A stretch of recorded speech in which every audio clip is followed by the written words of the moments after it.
इसके पहले के लास्ट लेक्चर में हमने डिस्कशन किए थे ईएमटी के इम्पॉर्टेंट क्वेश्चंस। तो अब तक हम 4 लेक्चर कर चुके हैं ईएमटी के इम्पॉर्टेंट क्वेश्चंस के, और ये आज है 5वां लेक्चर।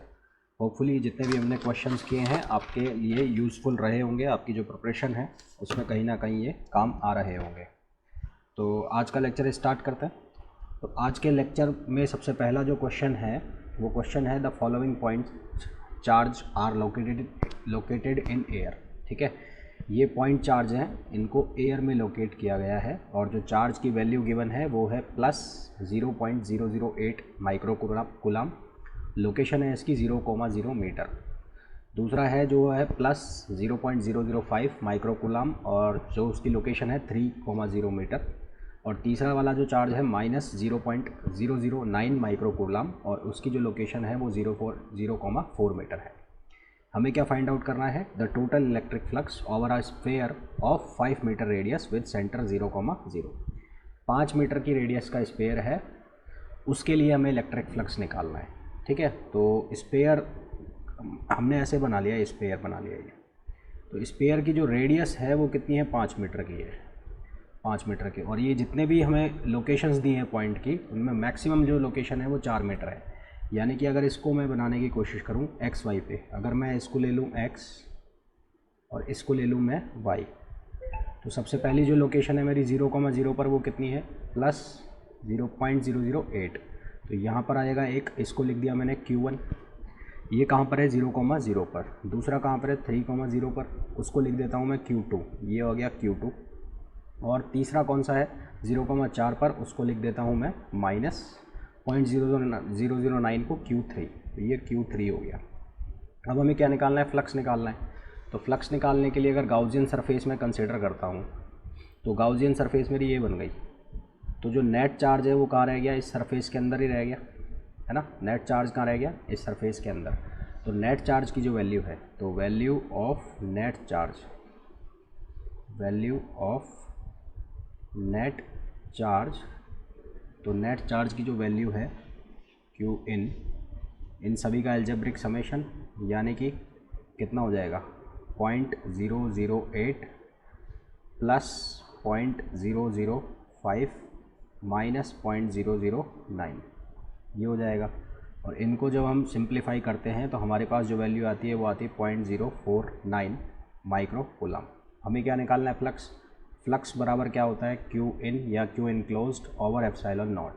अब यहाँ पर इन ऑप्शंस में एप्सिलॉन नॉट तो है नहीं, तो ये अंडरस्टूड करना पड़ेगा, मानना पड़ेगा कि एप्सिलॉन नॉट लगा हुआ है। तो 0.049 ओवर एप्सिलॉन नॉट।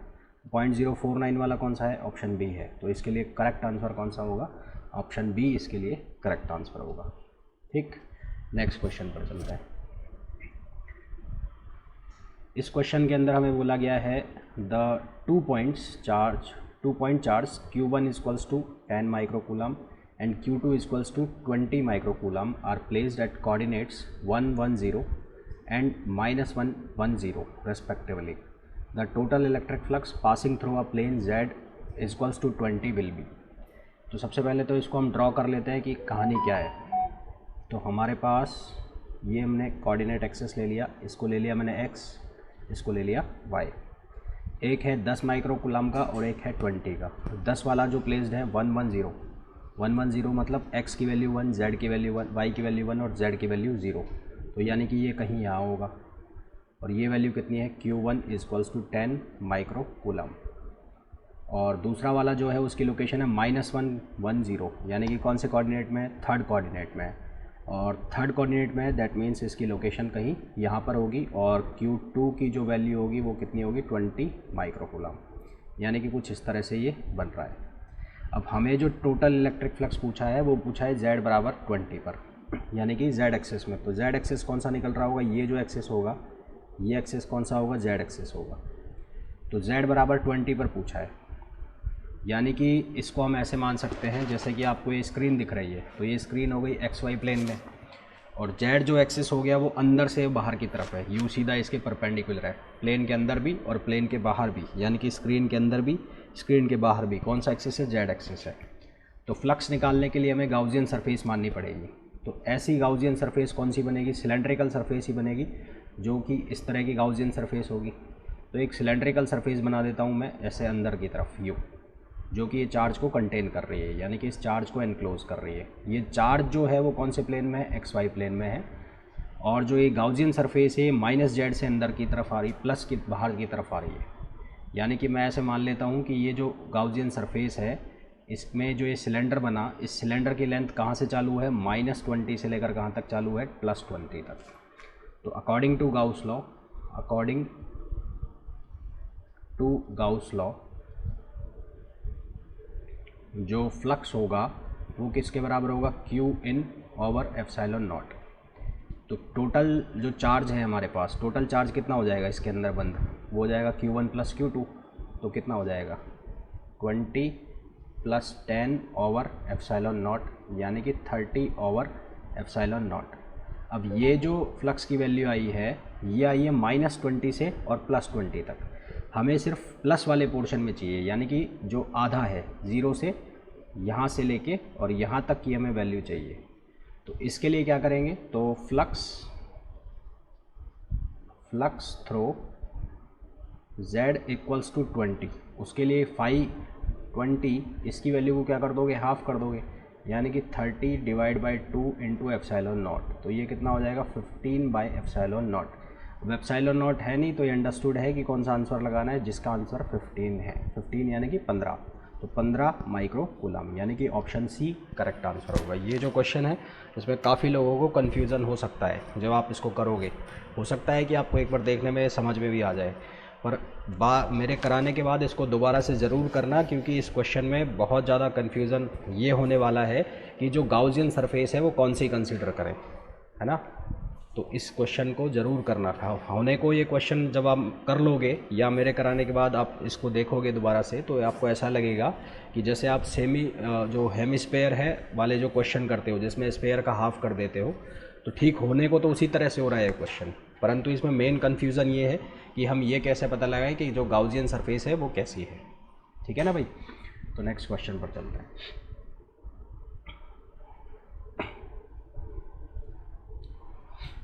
ये जो क्वेश्चन है इसके अंदर बोला गया है a point charge of +1 nanocoulomb is placed in a space with a permittivity of 8.85 × 10⁻⁻12 as shown in figure. The potential difference VPQ between 2 points P and Q at a distance of 40 mm and 20 mm, ठीक है, 40 mm and 20 mm respectively from the point charge is। तो point charge ये है 1 नैनोकूलम। तो यहाँ से हमें क्या निकालना है, हमें निकालना है पोटेंशियल डिफरेंस Vp - Vq। तो बहुत आसान है ये तो, Vp - Vq। पोटेंशियल डिफरेंस किसी पॉइंट चार्ज की वजह से क्या होता है, KQ/R। तो वैल्यू रखो Q/4πε0। एक बार लिखना है Q के लिए, एक बार लिखना है P के लिए। तो एक बार लिखोगे RP और एक बार लिखोगे 4πε0 RQ, है ना। अब वैल्यू प्लेस करो, तो Q की वैल्यू कितनी है 1 नैनोकूलम, यानी कि पहले तो कॉमन बाहर निकाल लो, Q/4πε0, ये कॉमन है बाहर आ गया, बचा क्या 1/RP - 1/RQ, ये बच गया। अब जो भी वैल्यूज़ हमें दी गई हैं उनको सब्स्टिट्यूट कर दो यहाँ पर। तो Q की वैल्यू कितनी है 1 नैनो, यानी कि 1 × 10⁻⁻9। 4πε0 की वैल्यू को आप लिख भी सकते हो डायरेक्ट K के बराबर, अदरवाइज़ आपको ε0 की वैल्यू दी है तो उसको भी प्लेस कर दो यहाँ पर। 8.85 × 10⁻⁻12 ये वैल्यू आपको गिवन है। 1/RP, RP तक की डिस्टेंस है 40, तो इसको लिखोगे 40 × 10⁻³ माइनस इस वैल्यू को लिखोगे 20 × 10⁻³ ठीक है। और इसको जब हम फर्दर सिंप्लीफाई करेंगे तो ये क्या बनेगा, ये बन जाएगा हमारे पास 9, इधर बनेगा ये 1/40, इधर बनेगा 1/20 और बाहर आएगा 10⁻3। फर्दर सिंप्लीफाई करेंगे तो 9 × 10⁻3 और ये बनेगा क्रॉस में -0.025। फर्दर सिंप्लीफाई होकर क्या देगा -225 वोल्ट, जो कि ऑप्शन है, कौन सा ऑप्शन है, बी ऑप्शन है। तो हमें जितने भी ऑप्शन दिए हैं उनमें से बी इसके लिए करेक्ट आंसर होगा, है ना। Next question. ये वाला जो क्वेश्चन है इसके अंदर बोला है given the potential function is in free space to be. Potential function यानी कि v की वैल्यू दी हुई है। v की वैल्यू कितनी है 50x² plus 50y² plus 50z² volts, the magnitude in volt per meter and the direction of the electric field at point 1, -1। Point जो है वो क्या है 1, -1, 1। हमें डायरेक्शन निकालनी इलेक्ट्रिक फील्ड की, यानी कि यूनिट वेक्टर निकालना पड़ेगा पहले, where the dimensions are in metres. तो कैसे करेंगे? सबसे पहले तो हमें रिलेशन पता होना चाहिए इलेक्ट्रिक फील्ड और पोटेंशियल के बीच में। तो वी नो दैट क्या जानते हैं हम ये जानते हैं कि जो इलेक्ट्रिक फील्ड है वो बराबर होता है माइनस ग्रेडियंट ऑफ v के।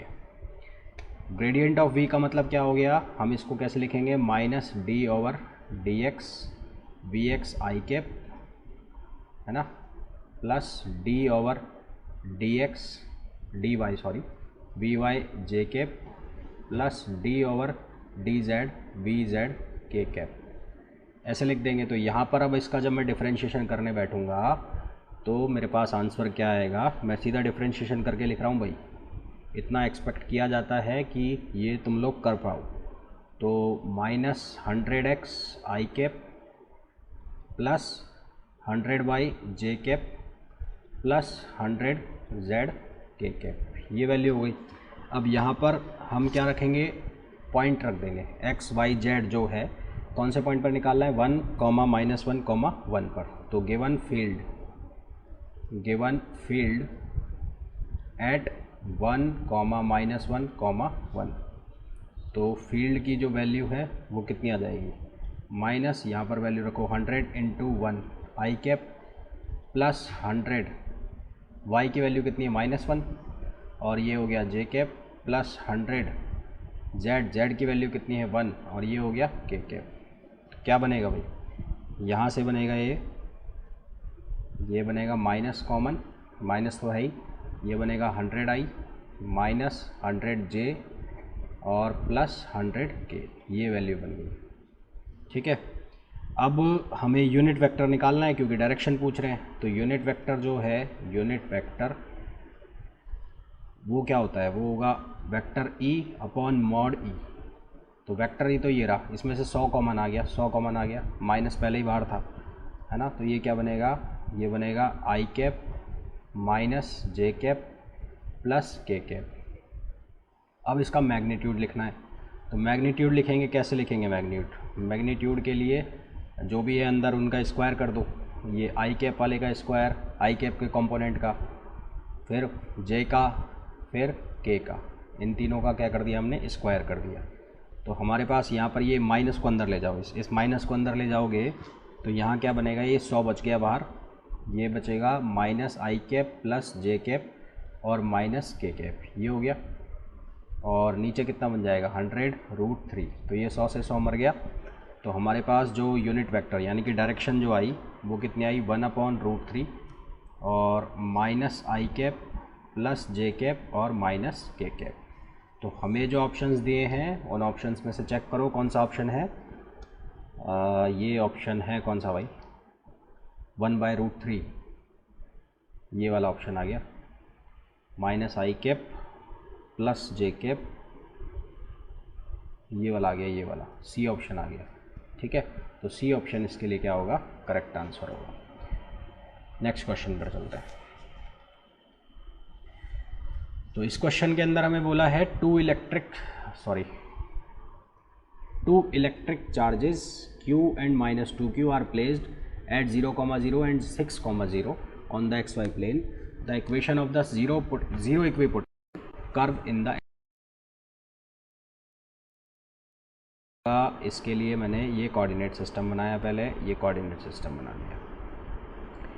एक है 0,0 पर, यहाँ पर रखा है, ये 0,0 हो गया। एक है कहाँ पर? 6,0 पर, ये हो गया 6,0। ठीक है, यहाँ रखा है Q और यहाँ रखा है -2Q, यहाँ चार्ज रखे हैं, बिल्कुल ठीक बात है। फिर हमें बोला है कि XY प्लेन पर है, ये x हो गया और ये y हो गया। अब यहाँ पर कोई पॉइंट है जिस पर ज़ीरो इक्विपोटेंशियल है, यानी कि हम एक पॉइंट ले लेते हैं और उस पर जो पोटेंशियल आएगी वो कितनी आएगी, नेट पोटेंशियल की वैल्यू कितनी आएगी, 0। मान लेते हैं वो पॉइंट यहाँ पर है, यहाँ पर कहीं पर, ठीक है। तो इस पॉइंट के कोऑर्डिनेट्स अगर हम लें तो यहाँ से अगर मैं डिस्टेंस को कंसीडर करता हूँ, कितनी, x डिस्टेंस कंसीडर करता हूँ, कितनी डिस्टेंस लूँ, x लूँ, है ना। तो ये पूरी डिस्टेंस 6 है, तो ये डिस्टेंस कितनी बच जाएगी, ये बच जाएगी 6 माइनस x। कितनी डिस्टेंस बच जाएगी, 6 माइनस x डिस्टेंस जो है ये हमारे पास बच जाएगी। तो हम क्या करेंगे, हम सबसे पहले इस पॉइंट की डिस्टेंस निकाल लेते हैं। यहाँ से ये डिस्टेंस निकाल लूँ और ये डिस्टेंस निकाल लूँ, ठीक है। और ये जो है ये तो कितना होगा, ये y मान लेंगे। तो यहाँ पर इस पॉइंट पर इस q की वजह से पोटेंशियल निकाल लेंगे पहले तो, और फिर ये -2q की वजह से पोटेंशियल निकाल लेंगे। इन दोनों की वजह से पोटेंशियल निकाल लेंगे और वो पोटेंशियल का जो समेशन है वो किसके बराबर होगा, 0 के बराबर। तो ये डिस्टेंस अगर y है तो ये जो डिस्टेंस है ये कितनी होगी, x² प्लस y²। और ये जो डिस्टेंस है ये डिस्टेंस कितनी होगी, ये होगी 6 माइनस x² प्लस y²। तो पोटेंशियल ड्यू टू q और पोटेंशियल ड्यू टू -q। तो पोटेंशियल ड्यू टू q जो है वो कितनी आएगी, q/4πε0। और ये डिस्टेंस, ये वाली डिस्टेंस कितनी है, ये होगी x² प्लस y²। फिर पोटेंशियल ड्यू टू -2q, ये वैल्यू कितनी होगी, -2q/4πε0। और ये कितना होगा, x -6² प्लस y²। अब हमें साफ साफ बोला है यहाँ पर कि ज़ीरो इक्विपोटेंशियल है। तो ज़ीरो इक्विपोटेंशियल यानी कि इस पॉइंट पर जो नेट पोटेंशियल है उसकी वैल्यू कितनी है, 0। तो VQ माइनस V2Q बराबर 0। मैंने -q लिया है क्योंकि ये स्केलर क्वांटिटी है, जो साइन आ रहा है वो हमें लेना पड़ेगा। तो यहाँ से अगर इनकी वैल्यूज़ को सब्सटीट्यूट कर दें तो क्या लिखा जाएगा, q/4πε0 x² plus y² -2q। और ये होगा 4πε0 6 माइनस x² प्लस y²। और ये हो गया 0 के, ठीक है। इसको फर्दर हम सिंप्लीफाई करते हैं तो q से q कैंसिल आउट हो जाएगा, 4πε0 से 4πε0 ख़त्म, q से q ख़त्म। क्रॉस मल्टीप्लाई करोगे, स्क्वायर करोगे तो यहाँ बन जाएगा 4 into x² plus y² equals to x minus 6 whole square plus y², ठीक है। स्क्वायर ओपन करते हैं, ब्रैकेट ओपन करेंगे। सबसे पहले यहाँ क्या बनेगा, 4x² 4y²। यहाँ क्या बनेगा, x² plus 36 minus 12x plus y²। फिर इसको फर्दर सिंप्लीफाई करेंगे तो ये बन जाएगा 3x², इधर लेके चलो, ये बन जाएगा प्लस 3y²। और ये उधर जाएगा तो कितना होगा, 12x, और इधर आ जाएगा 36। अब हम क्या करेंगे, यहाँ पर इसको हम डिवाइड कर देंगे 3 से पूरी इक्वेशन को। तो ये बनेगा x² plus y² plus 4x plus equals to 12। अब हम क्या करें, 4 ऐड कर दें दोनों साइड क्या कर दें, हम ऐड कर देते हैं 4 को। तो 4 को यदि दोनों साइड ऐड कर देंगे तो ये बचा 12 3 36। तो यहाँ बचा ये x² प्लस ये 4x प्लस 4, और इस y² को अलग लिख लिया, और यहाँ पर भी 12 प्लस 4 कर दिया। तो ये जो चीज़ है ये वाली, ये इसको मैं लिख सकता हूँ x प्लस 2 होल स्क्वायर, और ये y² है ही, और ये कितना बन जाएगा, 16 बन जाएगा। तो ये हमारे पास इक्वेशन बन जाएगी। और ये इक्वेशन किसकी होगी, सर्किल की। इक्वेशन किसकी होगी, सर्किल की। तो यहाँ इस क्वेश्चन में आपको ये भी पूछा जा सकता है कि कौन सा पाथ बनेगा, सर्किल बनेगा, जिसके जो कोऑर्डिनेट्स होंगे, सेंटर के कोऑर्डिनेट्स कितने होंगे, -2, 0। और जो रेडियस होगी, रेडियस कितनी होगी, 4 होगी, है ना। ये एक्स्ट्रा में मैं आपको बता रहा हूँ, ये भी इसमें पूछा जा सकता है, ठीक है भाई। तो ये थे आज के हमारे कुछ क्वेश्चंस, जिन्हें आप इम्पॉर्टेंट क्वेश्चंस कह सकते हैं EMT के लिए, और जो कि आपकी एग्ज़ाम की जो प्रिपरेशन है उसके लिए काफ़ी यूज़फुल होंगे अगर आप इन क्वेश्चंस को करेंगे। इसके पहले ऑलरेडी 4 से 5 लेक्चर हम कर चुके हैं, तो जिन लोगों ने वो नहीं देखे हैं तो प्लीज़ वो लेक्चर देखिए, कहीं ना कहीं यूज़फुल होने वाले हैं आपकी प्रिपरेशन में। तो मिलते हैं नेक्स्ट लेक्चर में। Till then thank you, bye bye.